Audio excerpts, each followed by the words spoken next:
Is up. Hope you're having an awesome day today. Going to spend a little time talking about ways to manage emotional freedom and managing emotional pain. We've all experienced it. Most of you probably know my story, everything from my father being murdered, wife telling me my baby's not mine, and take the subject off of me and go to you. Pick 3 things in your life right now that have caused you emotional pain. 3 things. Something in the past. 3 things. So I want to go over today and spend a little bit of time. Won't take you too long.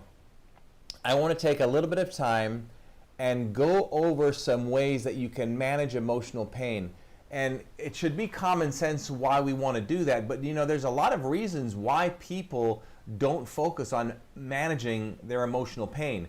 Because for some people, they use substances to manage the pain, and they like the high, they like the substance abuse. Some people don't look at it as abuse. Sometimes it may not be abuse. It may be something that they need to stabilize. It could be just a number of different things. Some people get a lot of significance from getting attention because of the emotional pain.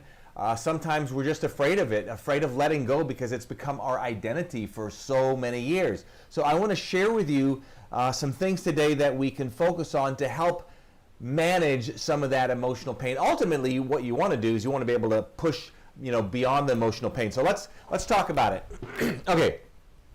So if we have any type of pain, let's look at the pain here. What happens is we create negative associations. We create negative associations toward the pain. Well, it's pretty common sense, right? Something traumatic happens to us, and most likely it's emotional. That's why we're creating pain from it.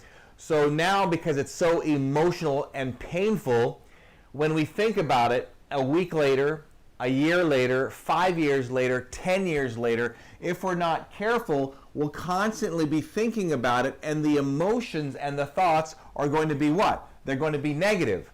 So what we do now is we stack the negative emotions on top of each other year after year, day after day, week after week. It just keeps getting worse and worse.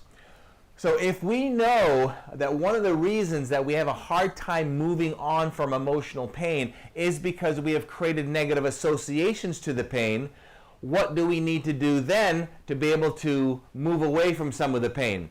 As crazy as this sounds, we need to create positive associations or neutralize them. All right? Positive associations, or we need to neutralize them. So how do you do that? Well, are there things that you're doing to intensify the negative associations? You'll hear me say this often. Every time you have an emotion, positive or negative, you're going to do one of 2 things. You're going to either ignore it or you're going to reward it. So the problem with the negative associations toward pain that we've had in the past is that we keep rewarding it. We don't ignore it. How do you reward it? So what I would want you to do, I guess we could keep it down here. I want you to make a list of ways that you reward your negative associations. So there's different ways. We could cry.